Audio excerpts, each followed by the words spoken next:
Aklas pasimatymas. Tęsime pokalbį laidoje Aklas pasimatymas, čia reporterio rubrika ir joje norėčiau pakalbinti dar vieną žmogų, kuris tikrai turi ilgametės patirties įdarbinant negalią turinčių žmonės. Tai yra Kristina Zibolienė iš UAB Reksida, Lietuvos aklųjų ir silpnaregių sąjungos teiktos įmonės, ilgametės įmonės, kuri nors keitė savo statusą, bet savo pirmiausių prioritetų visuomet išlaikė negalią turinčių žmonių įdarbinimą. Priminkime Kristiną žmonėms, kokia yra šios įmonės misija ir kuo įmonė užsiima. Atstovauju įmonę UAB Reksida, kuri yra įsikūrusi Klaipėdoje.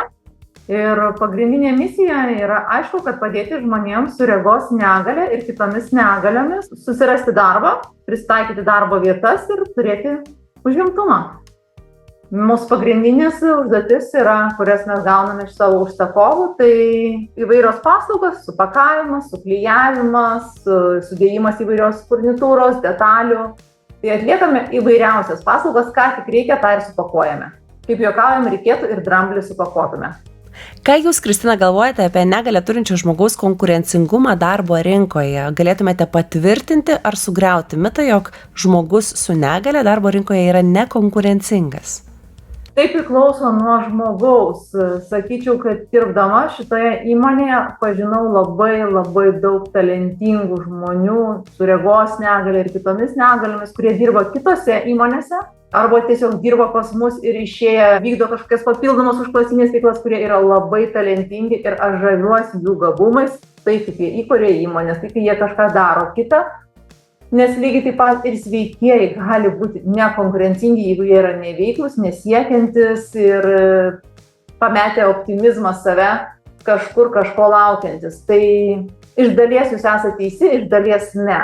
Tai priklauso nuo asmenybės ir šiandieniniai situacijai žmonės tikrai labai turi didelį pasirinkimą, esant internetui daug sužino, daug pamato, bendravimas, kelionės, visa kitas suteikia didesnės galimybės. Dėl to konkurencingumas, sakyčiau, yra, bet jau nebe toks, koks buvo.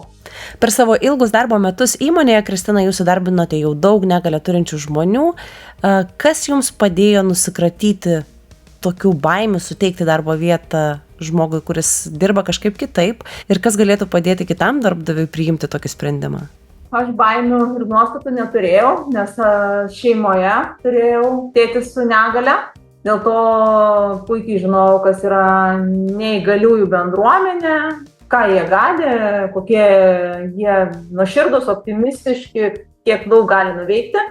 Tikrai neturėjau jokių baimių, bet tikrai susiduriu su tuo, kai ateina darbuotojai ir kitiems yra sunku dirbti su žmogum, kuris turi negalią dėl to, kad nėra susidūrę. Dėl to aš labai džiaugiuosi, kad yra integruojami vaikai su įvairiomis negaliomis į darželius, į mokyklas, į atvirą visuomenę, tam, kad nebūtų tai, kad užaugau ir nežinau, kad yra ir kitokių žmonių.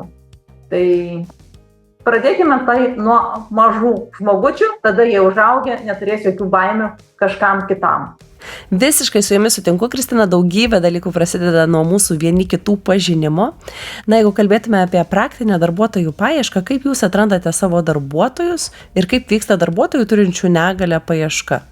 Mes dedame skelbimus, mes kreipiamės į Klaipėdos ir Telšių regiono aklųjų centrą pagalbos, kad mums padėtų ieškoti. Mes kreipiamės į visą Lietuvą, į Lietuvos aklųjų sąjungą, rašėme prašymą, kad jie išplatintų tą informaciją.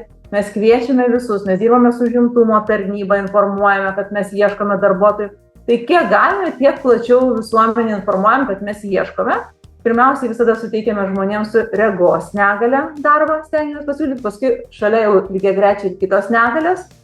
Tai žmonėms vienintelis prašymas, kad norėtų dirbti. Ką galėtumėte pasakyti apie socialinių ryšių mezgimą kolektyve, kuriame yra žmonių su negalia? Ar paprastai jūsų žmonės susibendrauja? Aš labai žaviuosi mūsų darbuotojais ir jų organizuotumu, nes jie patys ateina pas mane ir sako, yra skirtingų negalių, jie organizuojasi keliones, jie į metus 1-2 kartus mažiausiai keliauja, mes tik tai prisidedam prie transporto, prie kito, prie kelionės tų pagrindinių išlaidų, jie keliauja, jie pamato, jie sužino ir po Lietuvą, ir už Lietuvos ribų, jie taip susibendrauja ir tada automatiškai tampa draugiškesni ir padeda vieni kitam, žinodami tavo negalė tokia, vadinasi, aš galiu tai pristatyti ir padėti, tau galiu šito ir tai padėti, nes kitaip tu nežinosi, negali pažinoti visų negalių ir visų niuansų, o tik bendraudamas ir draugaudamas kažką tai daugiau gali padėti savo kolegai. Tai aš prisidedu, palaikiau, kažkada pirmą pradėjau siūlyti jiems, kad eikime į spektaklius, į teatrus, į koncertus, į keliones, o dabar jau jie sako, einam, darom. Tai tapo įpročiu. Tai turiu puikią komandą, kurie organizuojasi, keliauja, daro ir taip sukuria draugiškumą. Na ir pabaigai, Kristina, jūs jau vadovaujate įmonei 12 metų, ko per šį tikrai netrumpą laiko tarpą kaip vadovė jūs išmokote iš savo darbuotojų? Mokau kantrybės, nes nėra lengva dirbti gamybinėje įmonėje, kurioje negali visko padaryti, ką iš tavęs tikisi klientai, užsakovai. Dar didesnių dėrybinių įgūdžių, kad įtikinti, jog mes esam geriausi, iš tiesų mes ir esam geriausi, tik visada reikia įtikinti savo klientus, kad nebijotų ir pasitikėtų įmonė Rexeda.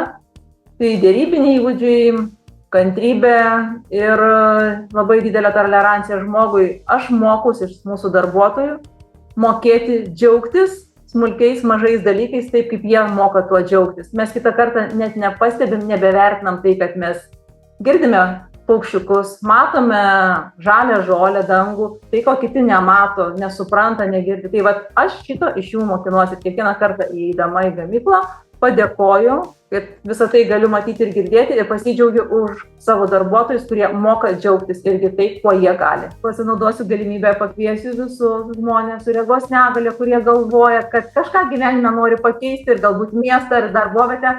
Pagalvokite apie Klaipėdą, Rexedą, laukime, atvykite bent į pokalbį, parodysime, ką darome, papasakosime apie mūsų komandą, galbūt patiks ir tapsit klaipėdiečiais ir Rexedos darbuotojais. Laukime visų. Dėkojame visiems, čia buvo Kristina Zibolienė iš UAB Rexeda. Mes dabar klausomės muzikos, savo pokalbį pratęsime visai netrukus.